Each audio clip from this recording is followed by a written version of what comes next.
From outside, the mountain looks quiet.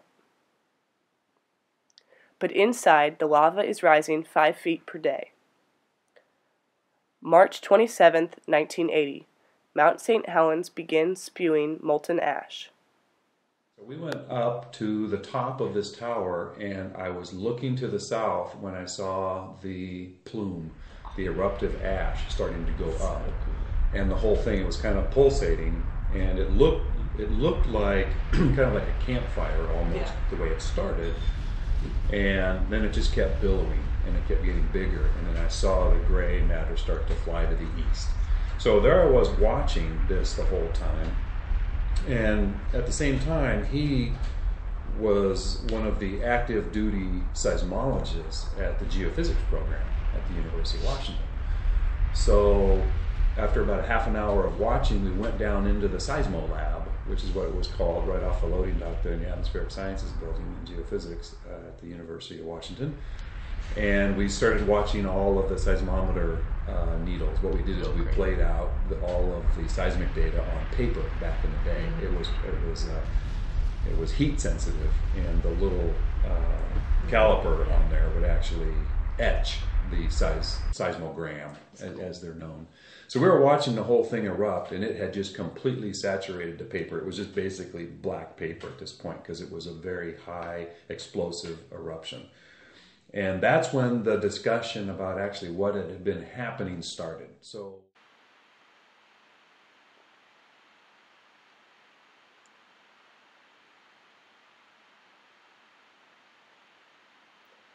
Mt St Helens erupted for a total of 9 hours. The force is 500 times more powerful than the bomb dropped on Hiroshima. It triggered the largest debris avalanche in recorded history. During the eruption, the mountain's peak drops 1,313 feet and loses 14% of its total elevation. As you may be aware, there was a magnitude 5.5 earthquake. And nobody knew at first whether it was the earthquake that caused the landslide or if it was the eruption that caused the earthquake. So when you take a bunch of material off of the side of a mountain and it collapses, you do one of two things. You release pressure, but it took us about a month or maybe a little longer to actually go through all the data and digitally track it, do all the time corrections and everything to discover that it was in fact the earthquake that triggered the landslide for them. So within the first 2 weeks of things having settled down, I was recruited to do weekend and evening journeys down there to monitor so for 6 years I sat there and monitored this thing 24 hours a day. How quickly were you up there after the first It wasn't until 3 years after it initially erupted before I actually went inside the red zone and put foot in where no one else could go at that point. And it was still pretty devastated. It was nothing. It was a completely barren landscape. It honestly looked like what you would think the moon must look like. When you put your foot down, there was a little bit of dust that would come up, but there's what's called aeolian sand. Aeolian is anything that is transported by air or wind. And there was an awful lot of air turbulence in that area because it's a mountain. So anytime wind would come, especially from the south, it would create these either big sand dunes of pumice. And pumice is not like walking on beach sand, which is kind of pleasant. You want to take your shoes off. Pumice is actually silicon, and it's glass, and it's really sharp.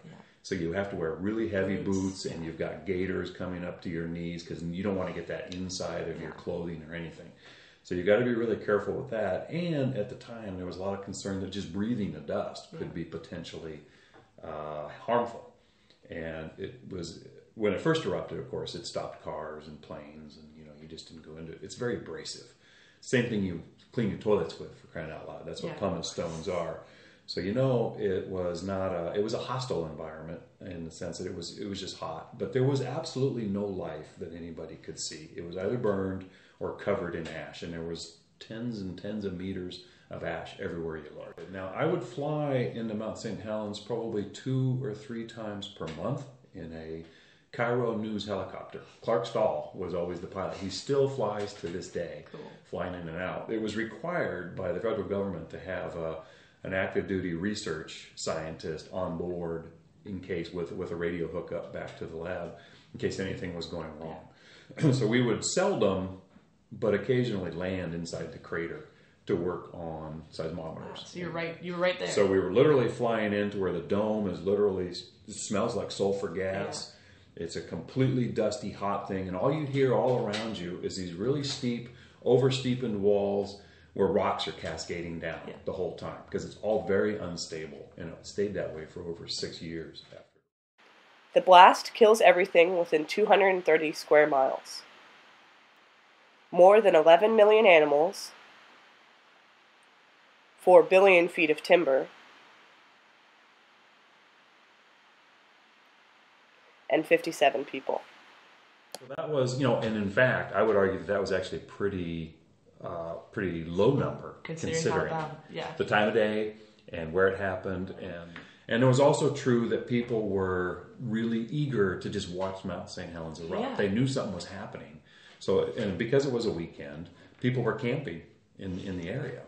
They were camping because, hey, this is pretty cool. We can watch this from a ways away. And if you think about it, you feel pretty protected if you're maybe 20 miles away. I think that there was a lack of appreciation for what could potentially happen. Nobody really kind of knows. Yeah. I mean, who on the face of the earth had actually stood on a volcano or near it when it happened? I mean, sure. On April 4th, 1980, the governor calls in the National Guard to help control the sightseers.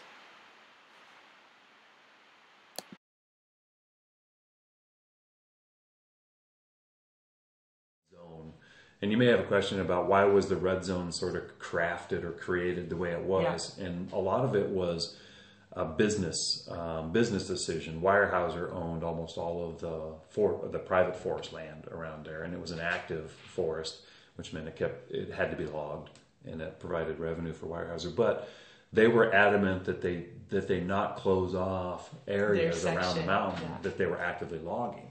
So that's where the controversy came in at that time. The controversy that was mentioned is in reference to the inadequate red zone.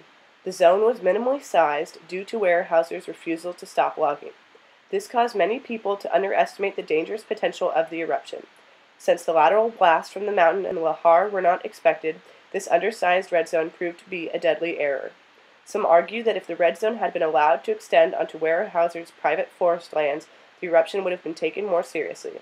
A greater number of people might have been evacuated, and maybe some of those 57 lives that were lost could have been saved. So the question comes up then, if you have an active volcano like Mt. St. Helens go off, what's next? Are there other volcanoes that are equally as active? No, not yet.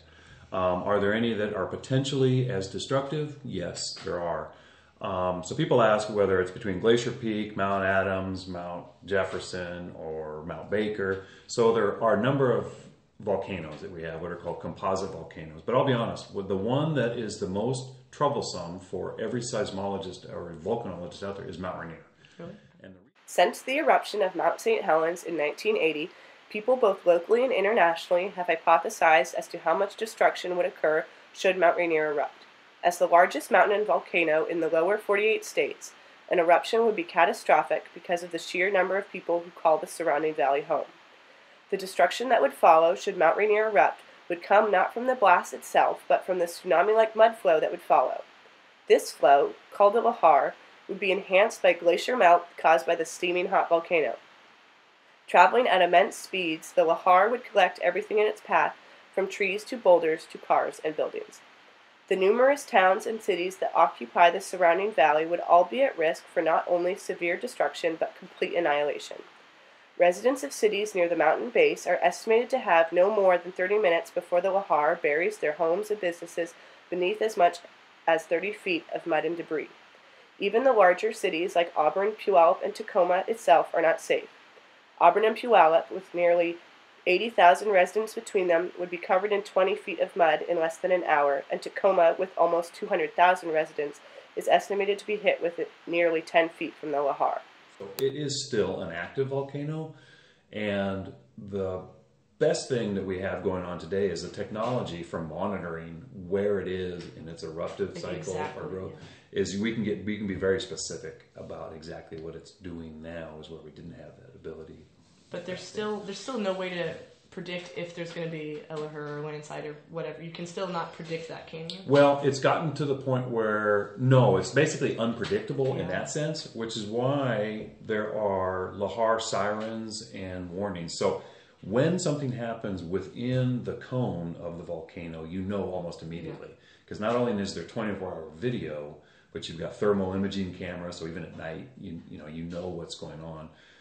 Some of the best pictures are at night, actually, when you can see what looks like a campfire out there in the middle of this volcano that's just smoldering. And it's a beautiful thing to watch it from a distance. But we have the technology now to remotely monitor something like Mount St. Helens, which at the time when it erupted, that did not exist anywhere else in the world.